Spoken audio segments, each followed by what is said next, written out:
noches, señoras y señores. Un saludo también muy cordial a todos ustedes y gracias por estar aquí para tratar en el programa La Tabla Redonda sobre el tema de los fundamentalismos. Desde que el ayatolá Imam Khomeini gobernara en Irán, con frecuencia en los medios de comunicación se ha explicado y se ha hablado mucho sobre los fundamentalismos y sobre los integrismos, especialmente relacionados a ciertos movimientos islámicos. Después se extendió esta denominación también a ciertos grupos judíos y más tarde incluso hablando de ciertos aspectos de algunos cristianos o de algún cristianismo actual y también a los protestantes o cristianos americanos, estos últimos mezclados mucho con el ambiente de la política. En realidad lo que hemos hecho ha sido un camino a la inversa, puesto que fue en América donde los fundamentalismos tuvieron su principio, su nacimiento. Si hablamos de los fundamentalismos actuales del siglo XIX en adelante, no de unos fundamentalismos más antiguos. Lluís Duch es monje benedictino de Montserrat, profesor de Fenomenología de la Religión. ¿Qué se entiende por fundamentalismo? Este concepto es en sí mismo muy ambiguo porque abarca aspectos muy diferentes. Existe un fundamentalismo de tipo biológico, un fundamentalismo de tipo psicológico, sociológico y naturalmente político. Es decir, es un concepto muy amplio y que comprende cosas muy distintas. Con este concepto pasa algo parecido, como por ejemplo con el concepto mana o concepto tabú, que son conceptos tomados de tradiciones socioreligiosas o socioculturales muy distintas que luego se aplican analógicamente a otros ámbitos.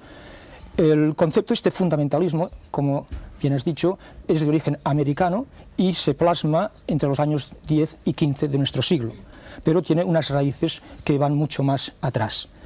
Lo que pretende cualquier fundamentalismo es establecer un régimen de la verdad al margen de la historia.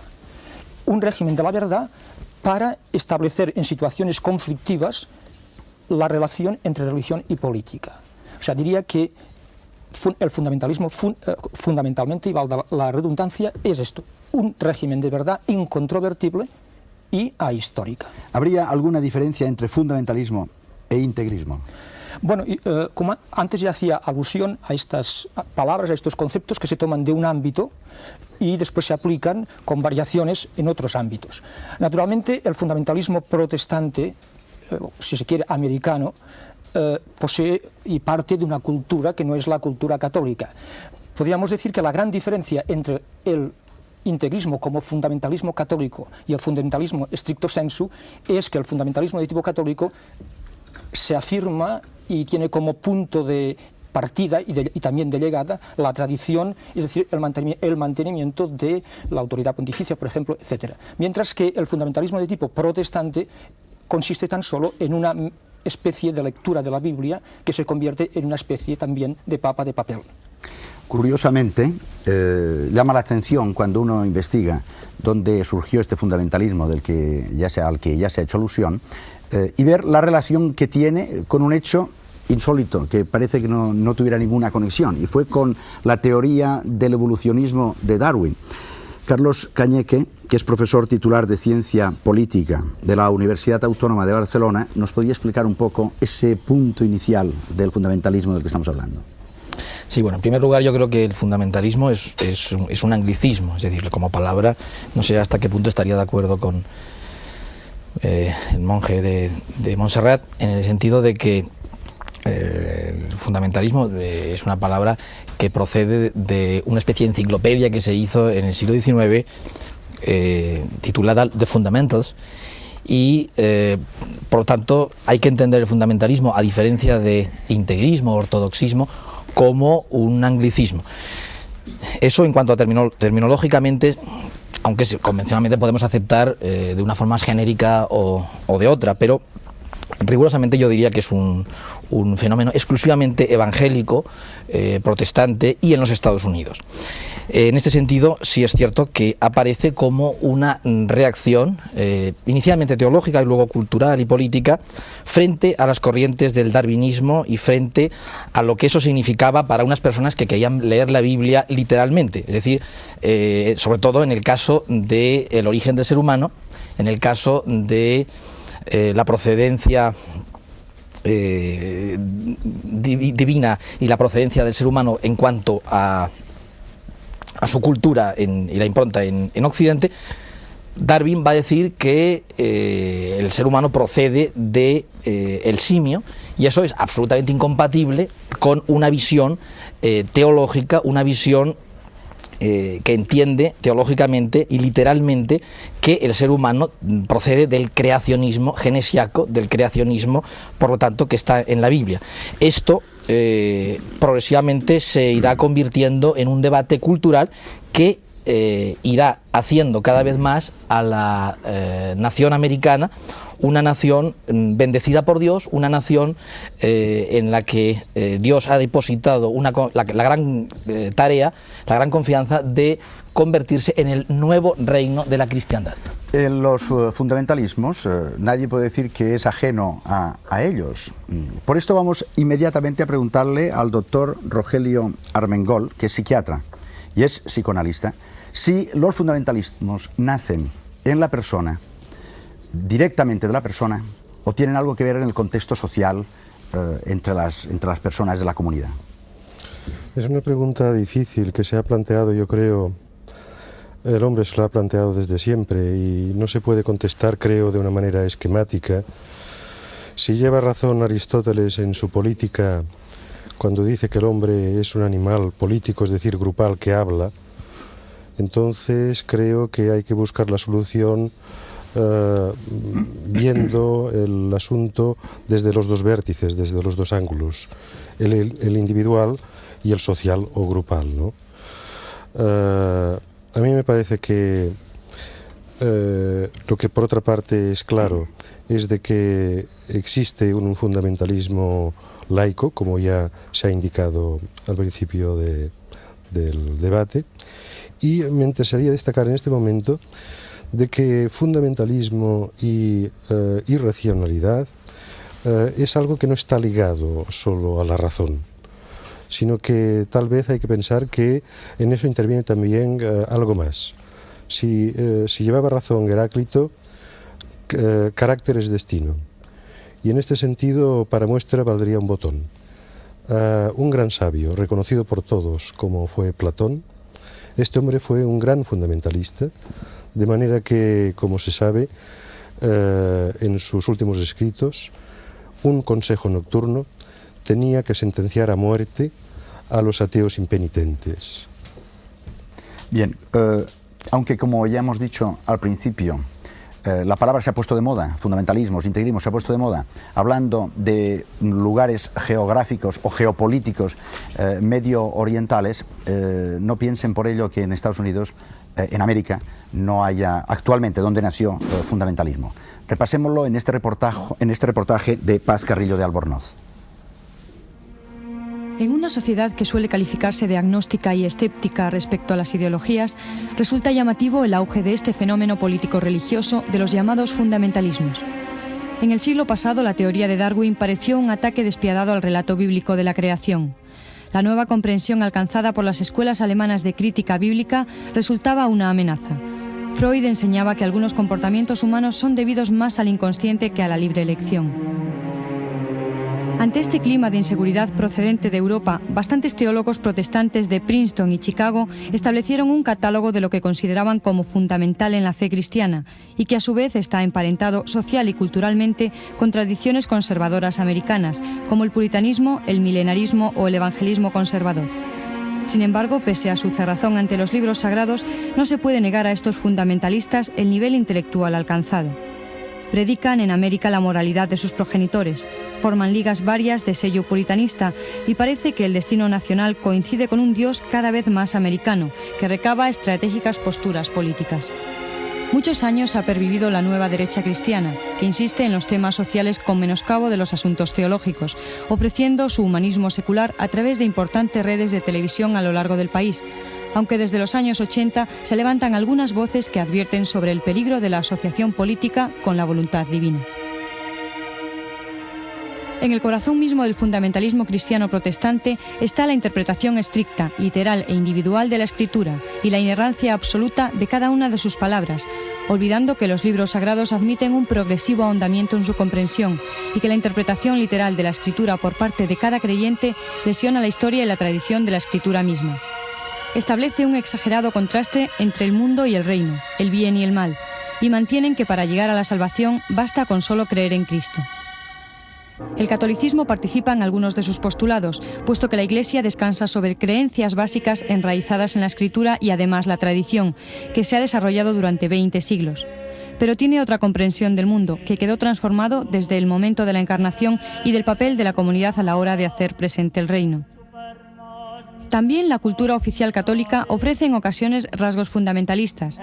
En España, el carlismo podría ser el exponente más claro en su intento por relanzar la alianza trono-altar. Más recientemente, el integrismo de Monseñor Lefebvre, para quien la única esperanza de reconciliación radica en que Roma vuelva a la tradición, y cuyo caso ha sido definido como una forma de autismo colectivo. Por paradójico que resulte, el fundamentalismo es un fenómeno de modernidad que expresa el conflicto socio-religioso ante la tecnificación galopante que conduce a la alienación del propio individuo. Parece, pues, que se quiere hacer de él un instrumento de construcción social para la creación del régimen de la verdad, que no duda en manipular la imagen colectiva mediante un audaz uso de los medios de comunicación social.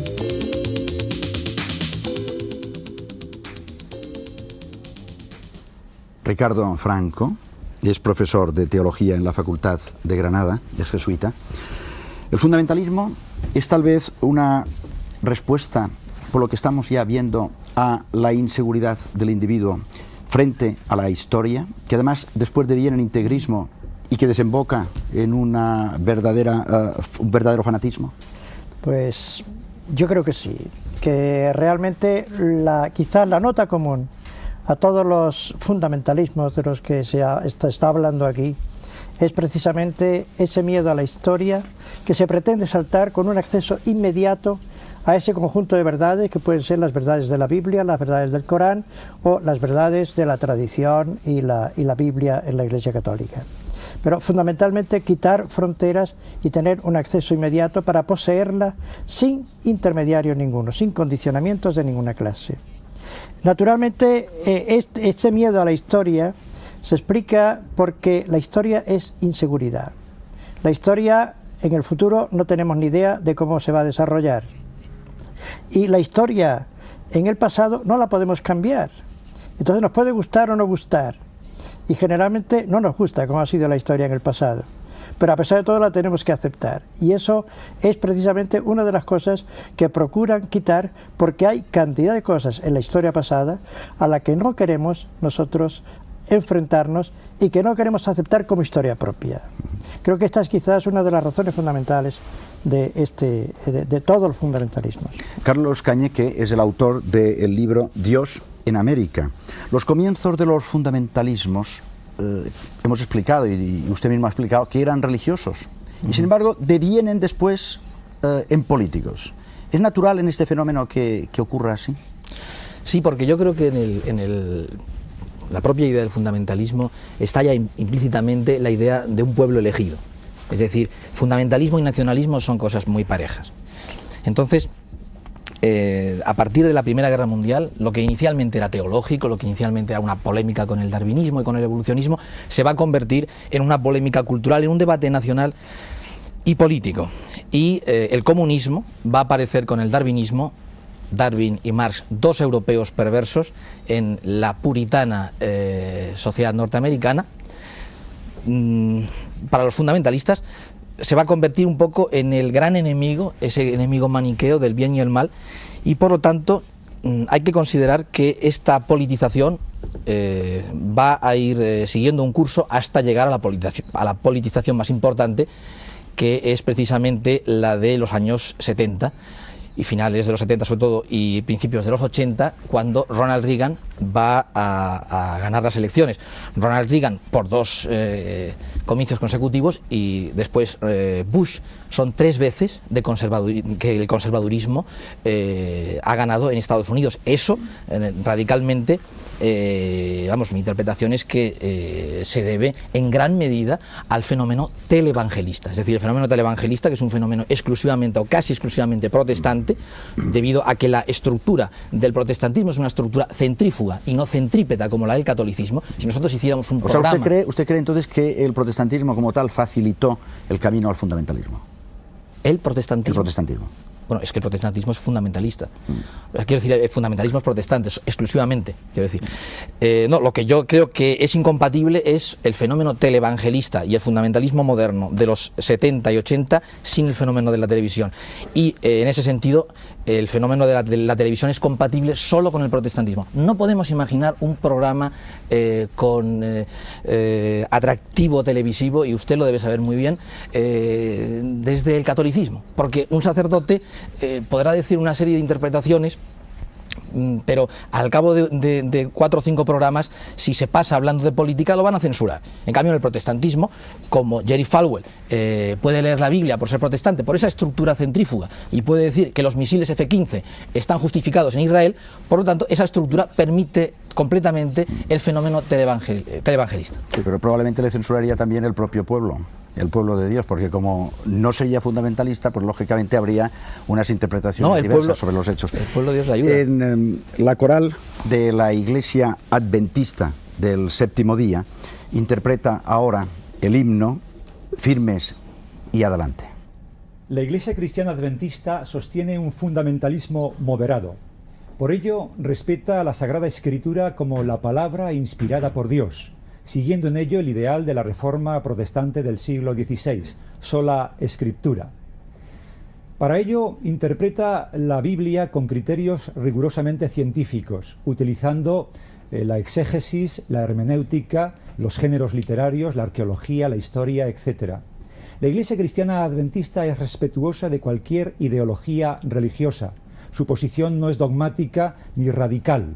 Es defensora de los derechos humanos en general y de la libertad religiosa en particular.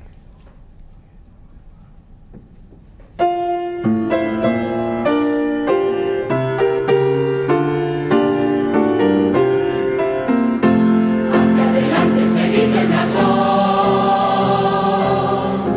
hacia la vida venciendo el mal. Sin temor alguno, que Jesús nos ve.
Luis Duc, ¿es posible establecer algún nexo entre el fundamentalismo del que estamos hablando protestante y los integrismos católicos?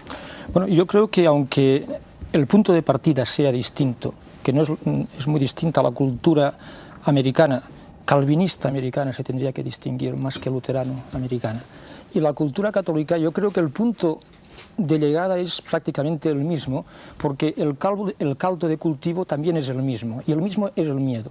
Es lo que indicaba Ricardo Franco, que necesitamos, como decía hace algunos años Aranguren, o el hombre prefiere la seguridad a la libertad.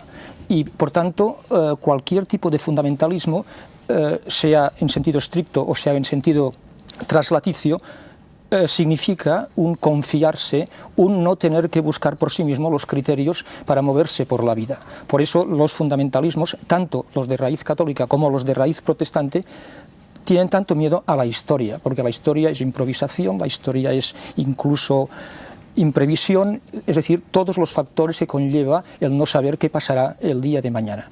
Es por eso que creo que, aunque originariamente sea distinta la cultura católica de la cultura protestante, los efectos son muy parecidos, y no es en vano que cuando hablamos de fundamentalismo, pues lo referimos tanto al judaísmo como al islam, como al mundo católico. Lo que yo sí que distinguiría, y que posiblemente sea lo que permita establecer una gran diferencia entre los fundamentalismos occidentales y los orientales, es que el fundamentalismo occidental, a pesar de sus variaciones, se fundamenta en la Biblia y en la idea monoteísta, ya sea esta idea aceptada solo religiosamente o religioso-políticamente. Stalin, para poner un ejemplo, no aceptaba un fundamentalismo de tipo convencionalmente religioso, pero su fundamentalismo político era de una enorme importancia. Tal vez porque aquí valga aquello que decía Aristóteles en la metafísica, que los hombres quieren ser bien gobernados, y para ello es necesario un solo Dios, un solo discurso y un solo emperador. Y entonces aquí posiblemente se encontraría una base común de los fundamentalismos occidentales, que yo distinguiría muy rigurosamente de los orientales. Ricardo Franco, ¿se puede hablar dentro de la confesión católica de varios fundamentalismos o de un solo fundamentalismo? Yo creo que quizás hay varios, porque hay uno al que ha dado curiosamente origen lo que fue reacción para el protestantismo, es decir, la crítica a la Biblia y la aplicación de los métodos críticos a la Biblia ha producido en la Iglesia Católica un movimiento bíblico, del cual a su vez ha salido también un movimiento que de una manera un poco curiosa, pero es fundamentalista en el sentido de que rechaza toda mediación y cree que no hay mediación, sino que con los métodos históricos tiene un acceso inmediato al texto bíblico y al sentido de la Biblia. Entonces rechaza todo lo que sea interpretación filosófica. Y ese fundamentalismo es un tipo de fundamentalismo distinto del fundamentalismo típico católico, que procede del principio católico, que no es el principio protestante de que la Biblia es fundamentalmente autosuficiente y clara, sino todo lo contrario. La Biblia no es ni clara ni autosuficiente.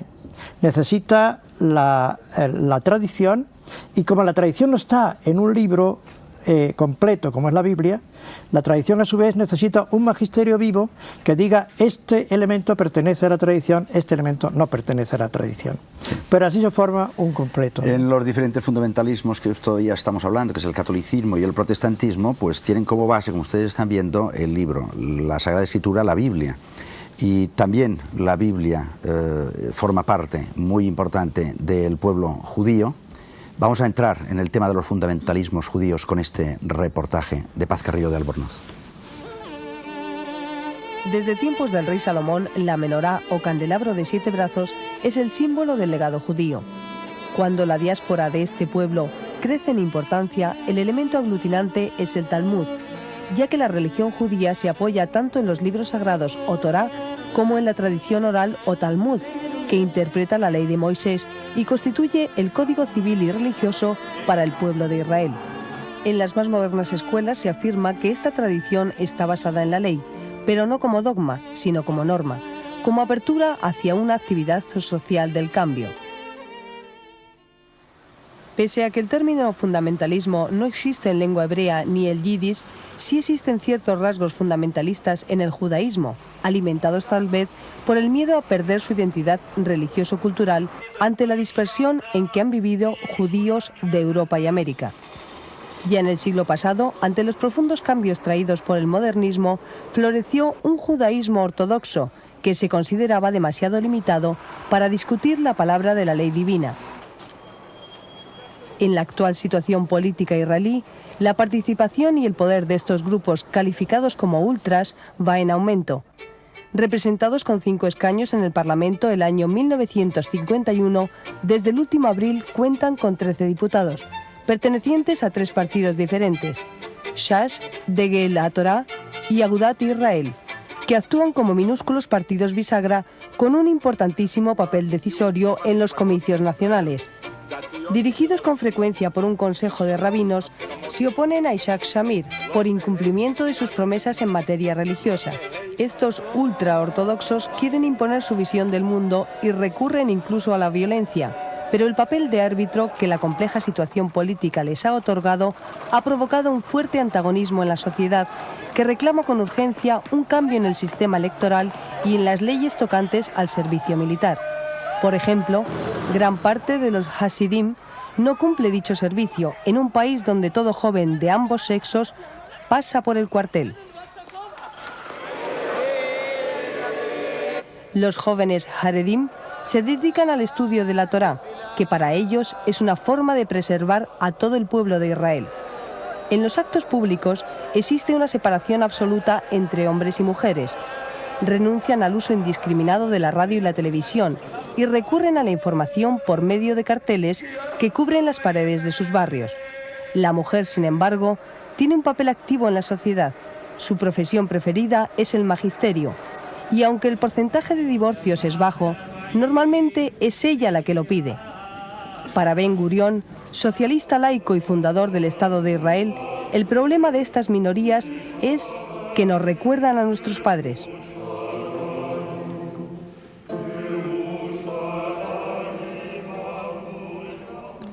Martine Cohen es socióloga, experta en sociología de las religiones. ¿Cómo definiría usted el fundamentalismo judío? En primer lugar, hay que distinguir el fundamentalismo judío con relación al modelo católico y protestante que han sido mencionados anteriormente.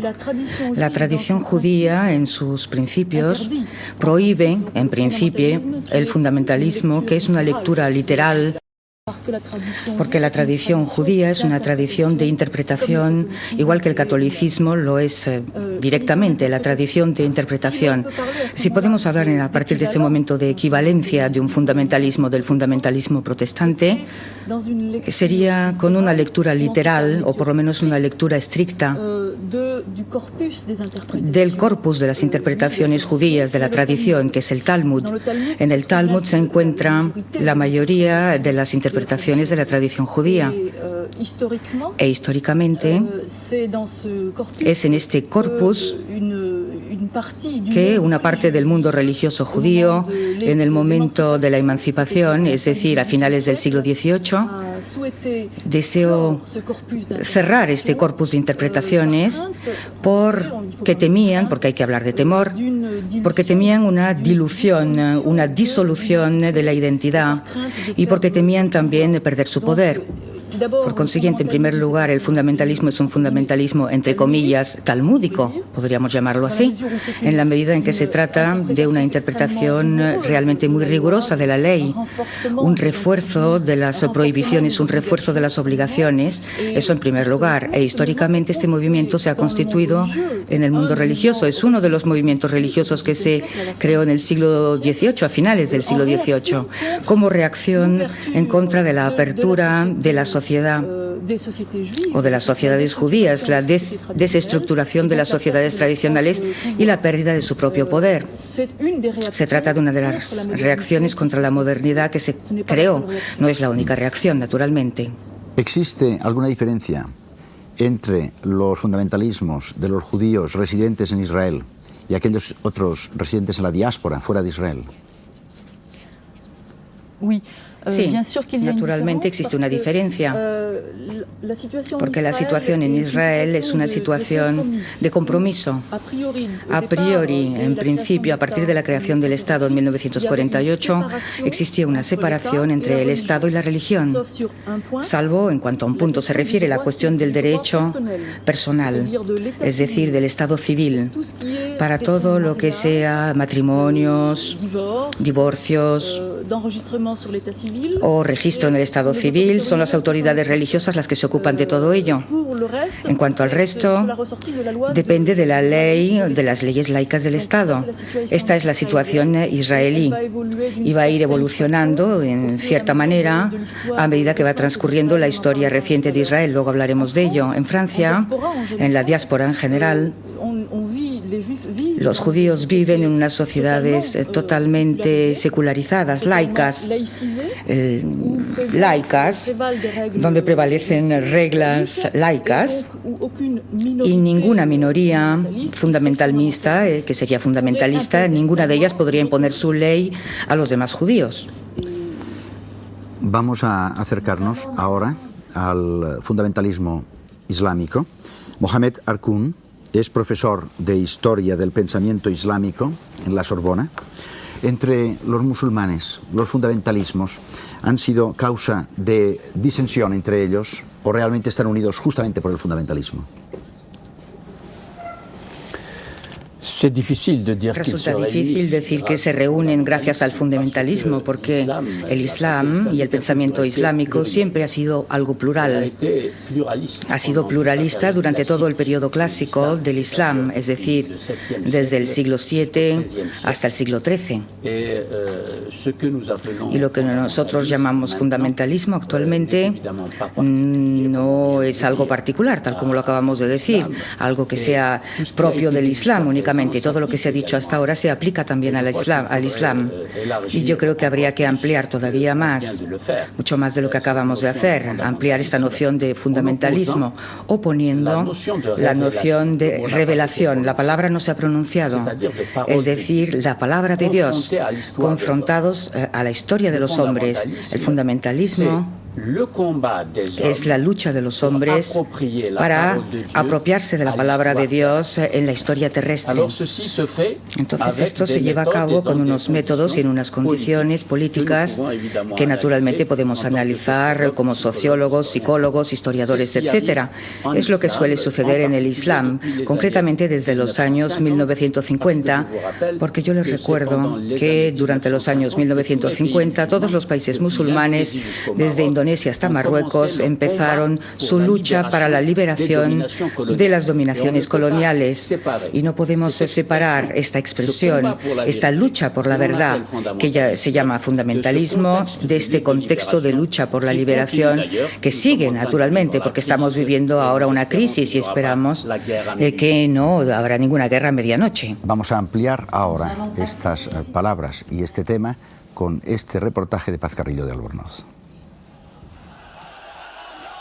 Con el entierro del ayatolá Jomeini no murieron en absoluto los extremismos islámicos, que se han extendido desde el norte de África a las islas Filipinas en el nombre de Alá.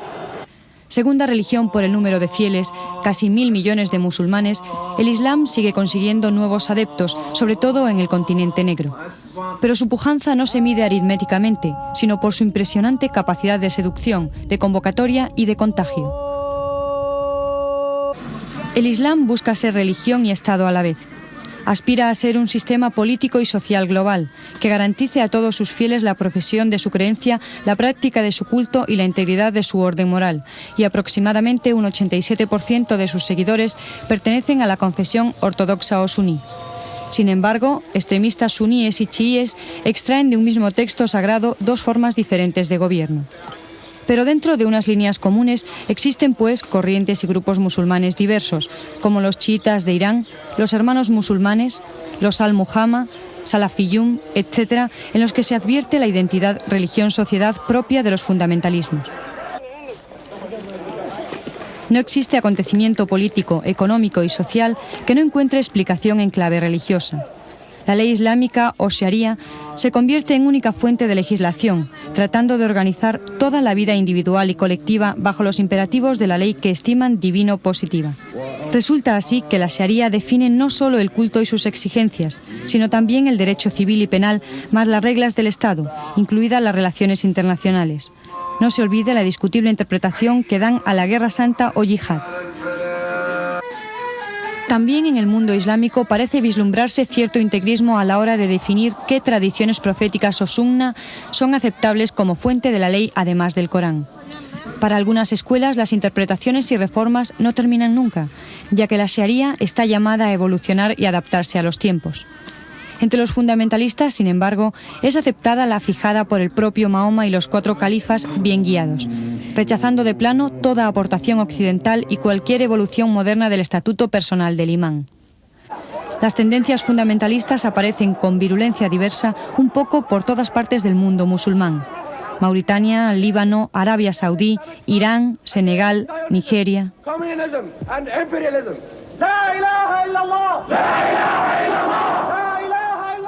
Mohamed Arkun, ¿qué factores, tanto en el mundo islámico como en el mundo occidental, favorecen el resurgir del fundamentalismo islámico? Hay muchos factores y me temo mucho no tener tiempo para citarlos todos, pero voy a hablar de este comentario que acabamos de hablar para decirles a los telespectadores que cuestiono fuertemente muchas de las propuestas que se acaban de hacer para comentar justamente este reportaje. Por ejemplo, decir que no se separa lo político de lo religioso en Islam es una propuesta muy cuestionable realmente. Se trata de algo que se repite continuamente en Occidente y que, a mi parecer, no es objeto de una buena presentación, de una presentación adecuada de lo que es el pensamiento islámico durante su desarrollo. No tengo tiempo, naturalmente, de desarrollar este punto. Los factores que favorecen, por lo tanto, este fundamentalismo hoy en día son la presión política de Occidente sobre el conjunto del mundo musulmán.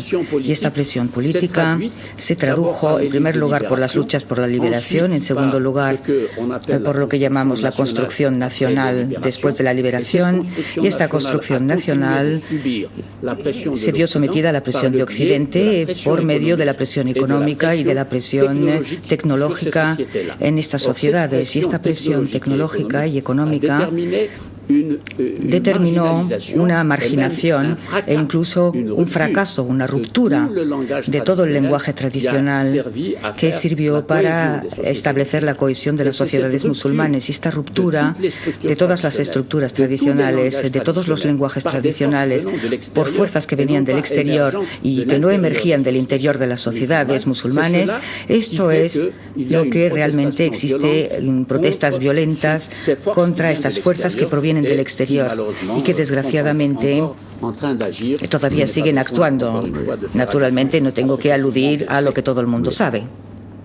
Ya que hemos hecho un repaso rápido sobre los distintos fundamentalismos, ¿podría usted aclararnos si el fundamentalismo, tanto personal como colectivamente, puede ser un lugar de acogida o de defensa contra la angustia del ser humano?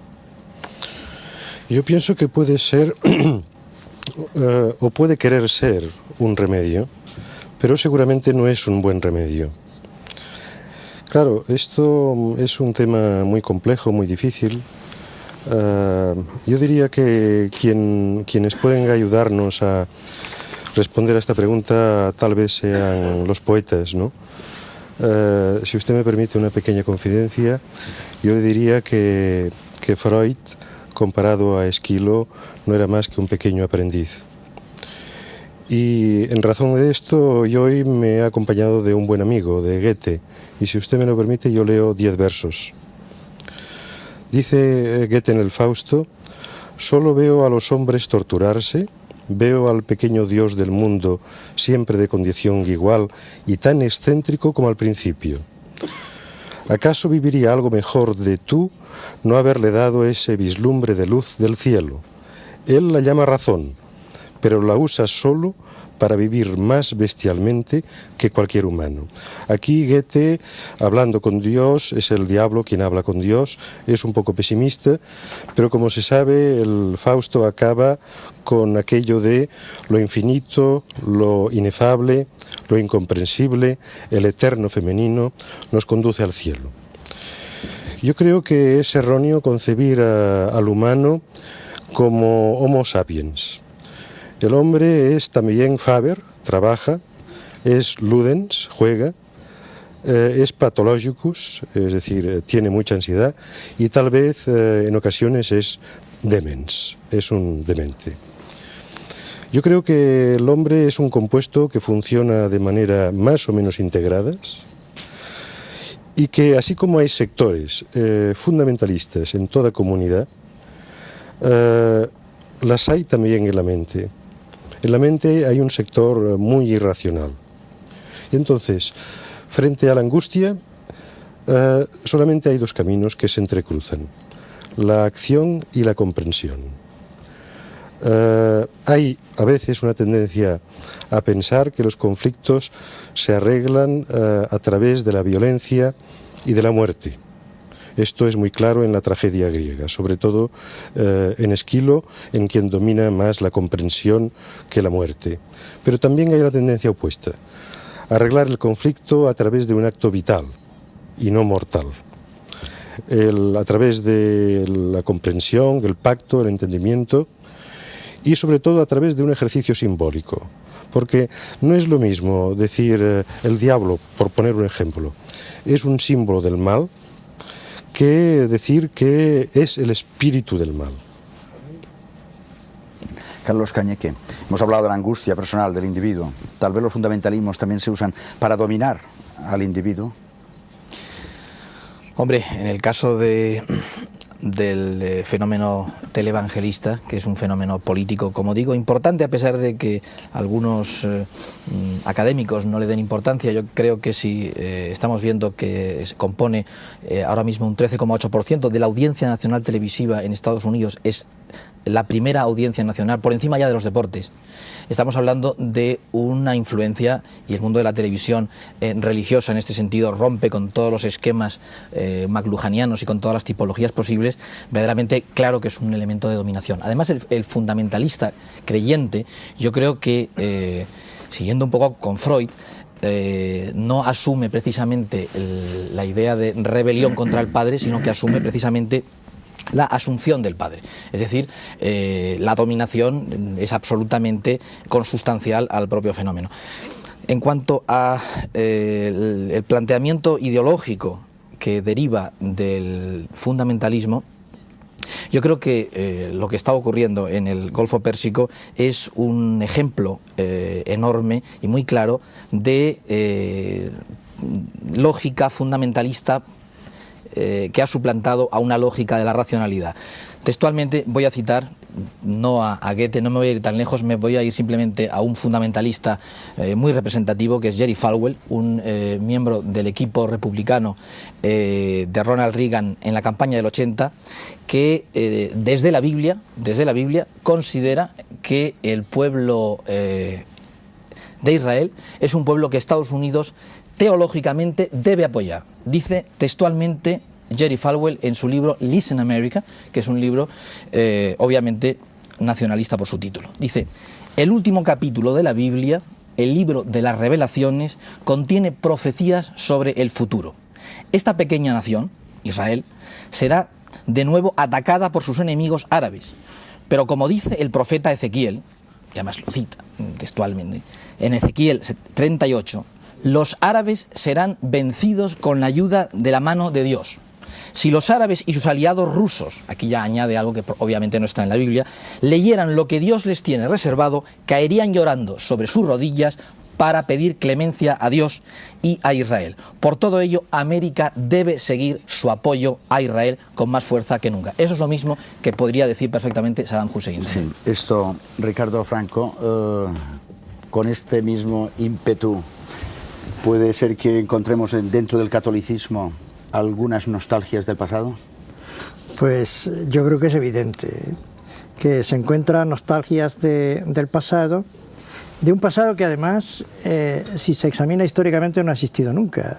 Es un pasado idealizado, es una construcción que se ha hecho a partir de estos elementos a los que aludí antes, que son la Biblia, la tradición y el magisterio, insistiendo actualmente sobre todo en la nota del magisterio como compendio de las otras dos cosas. Y en este sentido, pues ha habido una pretendida vuelta sin intermediarios al pasado. Es decir, hay una regresión hacia el pasado.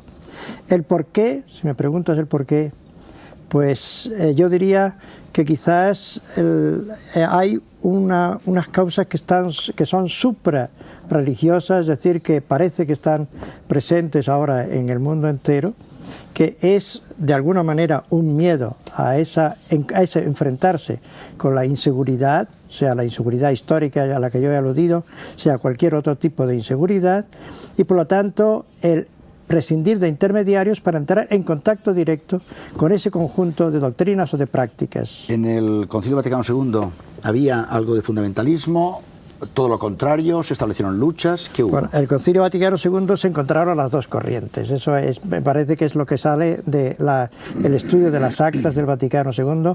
Las dos corrientes, la corriente que podríamos llamar tradicionalista y la corriente que es histórica y que acepta la historia con toda su relativización, se encuentran en la discusión, pero se encuentran también en los mismos textos. En la discusión llega algún obispo a decir: aquí hay dos concepciones que no hay manera de unificar.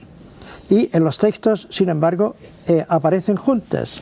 Esto quiere decir que el Vaticano II no ha pretendido unificarlas, sino simplemente colocarlas una al lado de la otra. Y por lo tanto, que el Vaticano II lo que ha hecho es consagrar el pluralismo. Y el pluralismo es el gran adversario de cualquier fundamentalismo, de cualquier integrismo. Martín Cohen, ¿cuáles son las propuestas del fundamentalismo judío actual hoy en Israel?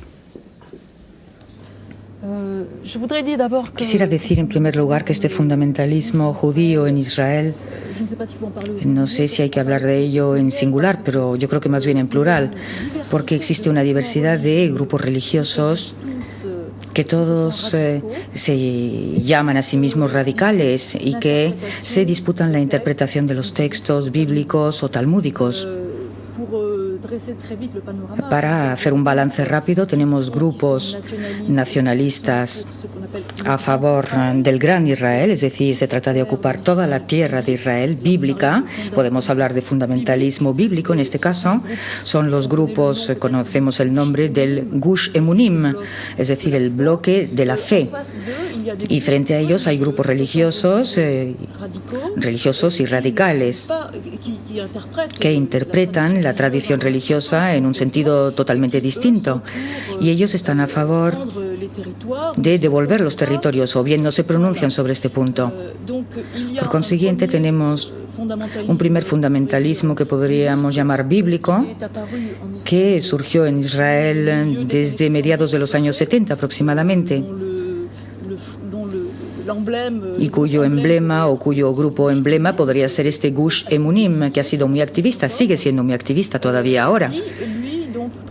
Y él preconiza un nacionalismo que se pronuncia a nivel de la política israelí con respecto a los territorios ocupados, a nivel del conflicto israelí entre Israel y Arabia. Luego hay otro grupo, otra parte de grupos religiosos que no se preocupan en primer lugar de esta cuestión israelo-palestina, pero cuyo objetivo es en primer lugar imponer cada vez más su propia visión, sus propias interpretaciones de lo que tiene que ser la vida judía, así como su propio rigor al conjunto de la sociedad israelí. Estos grupos son más activistas desde los años 80, son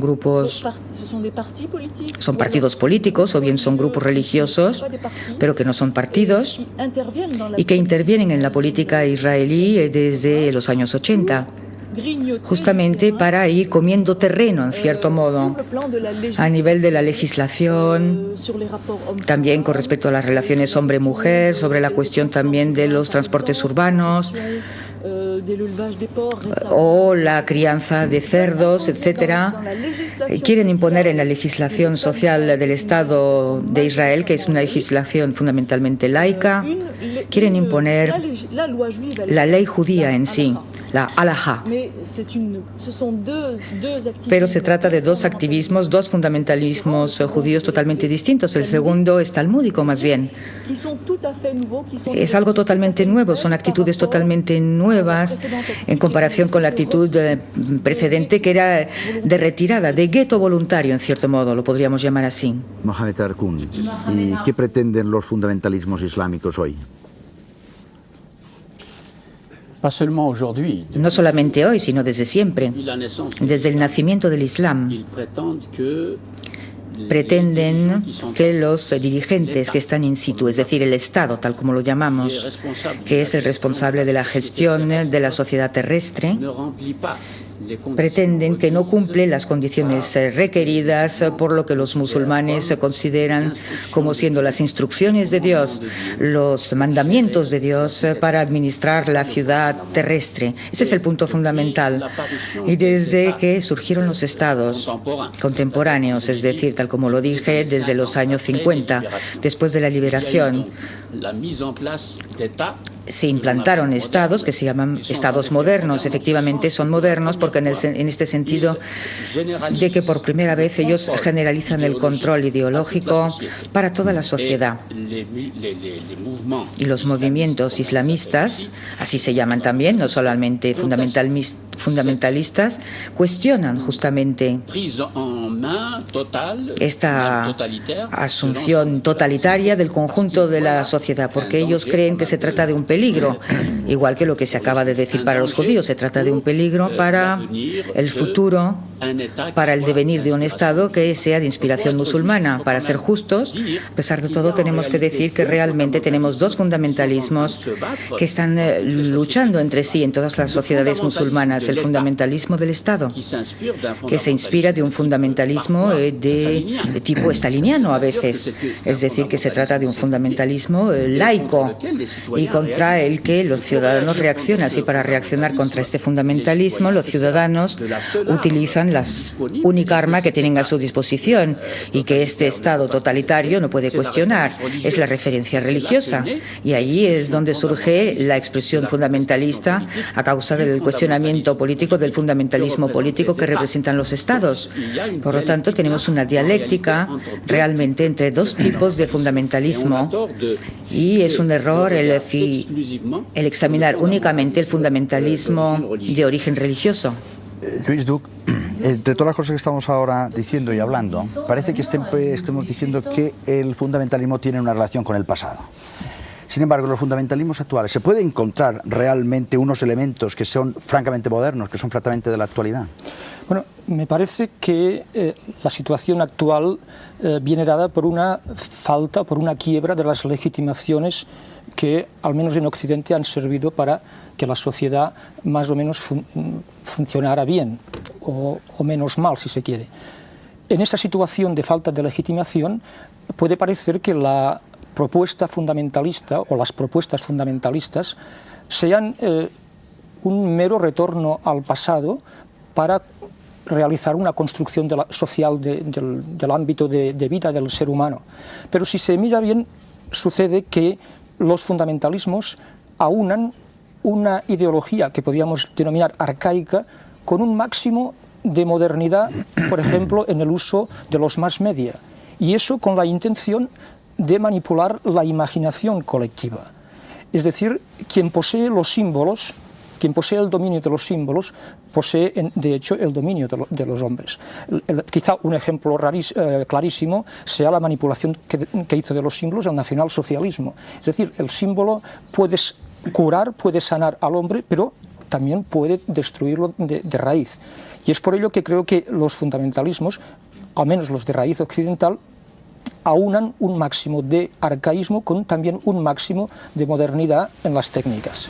La coral adventista del séptimo día interpreta ahora un salmo que no sé si es ya casi una plegaria de todos los que estamos en esta mesa esta noche o tal vez un deseo en contra de esos peligrosos fundamentalismos.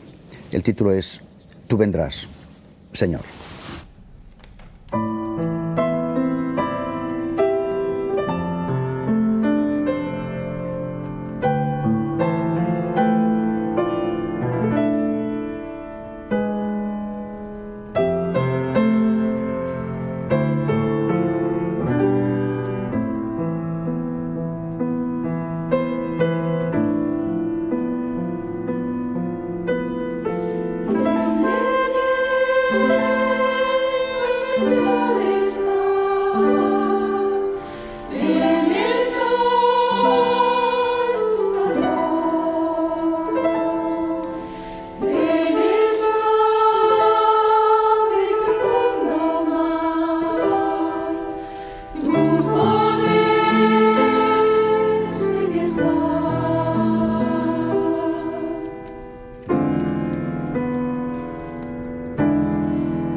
Deseamos haber ayudado a entender o a interpretar lo que es el fundamentalismo y el integrismo.